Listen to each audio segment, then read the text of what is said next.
हमारा नया चैप्टर जो हमको डिस्कस करना है उसका नाम है how do organisms reproduce. Organisms किस तरह रिप्रोड्यूस करते हैं, आपने इसका एक पहलू देखा था एट्थ क्लास में भी चैप्टर था, उसमें भी हमें कई बातें जानने को मिली थी। उसको आपको थोड़ा बहुत रिमाइंड करना पड़ेगा। वैसे बहुत सिंपल चैप्टर है, कोई बहुत बड़ी चीज़ नहीं है ये। अब कैसे रिप्रोड्यूस करते हैं उससे पहले हमको देखना है कि रिप्रोडक्शन क्या होता है। रिप्रोडक्शन क्या होता है actually? Reproduction is the phenomena in which a new organism is being, suppose this is a old organism and a new organism is formed from the previous one of the same species. Okay, the formation of a new organism from the existing one of the same species. ठीक है, species क्या होता है? Species यानी कि ऐसे organism जो बिल्कुल एक जैसे दिखते हैं, एक जगह हैबिटेट शेयर करते हैं, एक जगह रहते हैं, मीटिंग एक साथ कर सकते हैं, उन्हें हम कहते हैं स्पीशीज। जैसे कि होमोसेपियंस, ह्यूमंस एक स्पीशीज हैं, चाहे दुनिया में कहीं भी हो। ठीक है, अगर हम बात करते हैं किसी डॉग्स की बात करते हैं तो वो एक स्पीशीज है। ठीक है, तो इसकी मतलब क्योंकि कुत्ते बिल्ली से अलग होते हैं तो बिल्ली अलग स्पीशीज हो गई, कुत्ते अलग स्पीशीज हो गए। बात समझ में आ गई? तो अब एक स्पीशीज के अंदर ही रिप्रोडक्शन हो सकता है। फाइन, तो ये ओल्ड स्पीशीज कुछ अलग, कुछ ऐसे क्या कहते हैं एक्सेप्शंस हैं इसके अलावा। ठीक है ना, लेकिन वो आर्टिफिशियली तौर पे कराए गए हैं। ठीक है, जैसे कि टाइगर और लॉयन का मेट कराया गया तो लाइगर बन गया। बट ऐसे ऑर्गेनिज्म अक्सर क्या होते हैं, स्टाइल होते हैं। आपने एट्थ में पढ़ा, स्टाइल मीन्स नॉन रिप्रोडक्टिव होते हैं। Okay, this experiments are not fully satisfied, यानी कि this is an old organism and from this old organism formation of a new organism takes place, but it should be of the same species. This is known as reproduction. ठीक है, पहले तो reproduction. अब reproduction जरूरी क्यों है? Why reproduction is so necessary for us? Okay, suppose this organism of a particular species gives rise to other organisms and then these give rise to other organisms.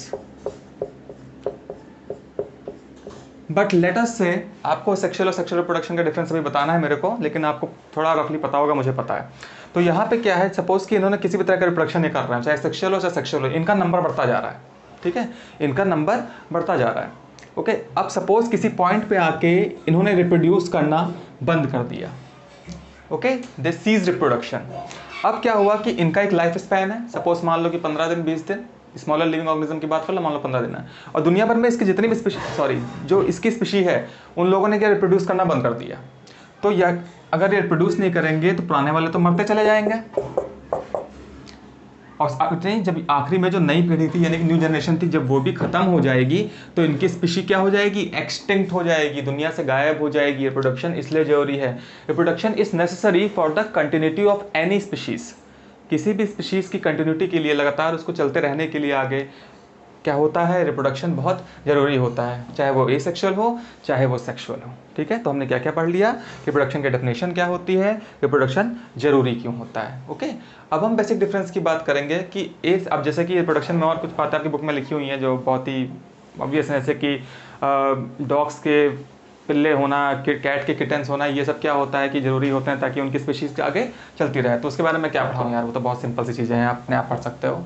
ठीक है, हाँ, लेकिन एक चीज़ पे मैं आपको गौर करता हूँ जो मैंने नोटिस किया है। ठीक है, जब हम बात करते हैं टॉप कार्निवोर्स की, ठीक है ना, ऐसे कार्निवोर्स जो बिल्कुल टॉप पे आते हैं, जैसे शेर हो गया या आपके जो हायर होते हैं, ठीक है ना, जो आगे हायर कार्निवोर्स होते हैं, वो जो रिप्रोडक्शन करते हैं तो उनके जो बच्चे होते हैं उनका नंबर लेस होता है। ठीक है, जबकि हम जब हर्बीवोर्स की बात करते हैं तो वो क्या होता है, उनका रिप्रोडक्शन यानी कि जब रिप्रोड्यूस करते हैं तो उनका नंबर आप देखो ज़्यादा होता है। कभी भी आप डिस्कवरी या कुछ देखो तो आप देखते हो कि जो शेर और चीतों का नंबर है, जो एक्चुअली में प्रेडेटर हैं यानी कि शिकार करते हैं, और जो शिकार होते हैं उनके नंबर में बहुत डिफरेंस होता है। ठीक है, और इसका आंसर इसी चीज़ में था कि जो शिकार होते हैं उनका नंबर जाहिर सी बात है कि कम हो सकता है अगर ज़्यादा शिकार किया जाए तो, और अगर लॉयंस जो होते हैं, ठीक है, उनका नंबर कम होता है क्योंकि वो उनको नॉर्मली वैसे भी वो खतरे से बाहर ही होते हैं, उनको उनके इतनी जल्दी प्रेडेटर कोई होते नहीं हैं।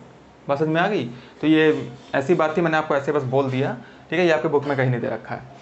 तो हाउ डू ऑर्गेनिज्म रिप्रोड्यूस में आपने ये देखा। अब हम डिफ्रेंशिएट करेंगे सेक्सुअल और एसेक्सुअल रिप्रोडक्शन में, जो कि बहुत इंपॉर्टेंट है और बहुत ही ज़्यादा सिंपल है, आपको पहले से पता है। ठीक है, आप इसको 8th में भी पढ़ के आए हो। Asexual and sexual reproduction. Asexual reproduction में एक अकेला ऑर्गेनिज्म कैपेबिलिटी रखता है कि वो अपने ही पेरेंट बॉडी के थ्रू नए ऑर्गेनिज्म को जन्म दे सके। अमीबा में देखते चले यारो, एक अमीबा होता है, दो में स्प्लिट हो जाता है, बाकी जो अमीबा होते हैं वो आगे जाके फिर दो में स्प्लिट होता है। तो एक पेरेंट की नीड थी यहाँ पे, ठीक है, और उसके अलावा उसको पार्टनर की नीड नहीं थी, ठीक है। तो यहाँ पे क्या है, only one parent is involve, ठीक है। In asexual reproduction only one parent is required, ठीक है। और यहाँ पे सेक्सुअल रिप्रोडक्शन में क्या होता है, सेक्सुअल रिप्रोडक्शन में गैमेट्स यानी कि सेक्स सेल्स का फ्यूजन होता है, ठीक है। बहुत ही सिंपल बात कर रहे हैं, ठीक है। ह्यूमंस की बात कर लेते हैं। मेल के पास स्पर्म होते हैं, फीमेल के पास एक्सेल होते हैं, और जब ये फ्यूज करते हैं, ठीक है, तब जाके क्या होता है, नया ऑर्गेनिज्म का जन्म होता है। ओके, तो जब हम बात कर रहे हैं सेक्सुअल रिप्रोडक्शन की, 2 पेरेंट्स आर रिक्वायर्ड, यहाँ पे 2 पेरेंट्स की जरूरत होती है। अब एसेक्सुअल रिप्रोडक्शन कैसे, कहाँ मतलब कि आप कहाँ देखने को मिलता है, मोस्टली जो लोअर ऑर्गेनिजम्स होते हैं उनमें आपको एसेक्सुअल रिप्रोडक्शन देखने, जिनकी बॉडी जो ऑर्गेनाइजेशन होता है वो बहुत ही सिंपल होता है, such as amoeba, पेरिमीशियम, some lower plants, fungi, ये सब जो लोअर ऑर्गेनिजम्स हैं उनमें हमें एसेक्सुअल रिप्रोडक्शन देखने को मिलता है, ठीक है। और सेक्सुअल रिप्रोडक्शन कहाँ देखने को मिलता है, हायर ऑर्गेनिजम्स में, जिनका बॉडी ऑर्गेनाइजेशन बहुत ज़्यादा हाई लेवल का होता है, बहुत ज़्यादा डिफरेंशिएशन होता है, जैसे कि हम, कुत्ता, बिल्ली, गाय, भैंस, बकरी, ये सब क्या हो गए, आपके सेक्सुअल रिप्रोडक्शन शो करते हैं। ये पॉसिबल नहीं है कि हम अपना एक हाथ फेंक दें उठा के, उससे हम मेरे ऐसे कॉटीचर आ जाए, ठीक है। बात समझ में आ गई। तो ये बात आपको समझ में आ गई एसेक्सुअल सेक्सुअल में। दूसरा पॉइंट भी आपको पता चल, मैं लिखा नहीं उसको, आप लिख लेना। देन अब हम थर्ड पॉइंट की बात करते हैं, ठीक है। No gametes are involved. अब एक ही पेरेंट अगर किसी पर्टिकुलर अपनी ही बॉडी से किसी नए ऑर्गेनिज्म को जन्म दे रहा है अपनी स्पीशीज के, तो उसको गैमेट्स की क्या जरूरत है भाई, ठीक है ना। उसकी बॉडी सिंपल क्या करेगी, डिवाइड होके नए ऑर्गेनिज्म को जन्म दे देगी। लेकिन यहाँ पे गैमेट्स, जिनको हम एक और चीज कहते हैं सेक्स सेल्स, आर इन्वॉल्व्ड, जैसे कि स्पर्म और एक्सेल का फ्यूज होना, ठीक है। तो ये क्या है, सेक्सुअल प्रोडक्शन में क्या होता है, जैसे कि 2 पेरेंट्स इन्वॉल्व होते हैं वैसे इसमें सेक्स सेल्स इन्वॉल्व होती हैं, उनकी जरूरत पड़ती है। यहाँ पे ऐसी कोई जरूरत नहीं पड़ती है। ओके, अब ये बताओ, तुम लोग को मैंने 9th में पढ़ाया था माइटोटिक और मियोटिक डिवीजन, यानी कि माइटोसिस और मियोसिस, ठीक है। बहुत ध्यान समझना, बहुत सिंपल लैंग्वेज में समझा रहा हूँ।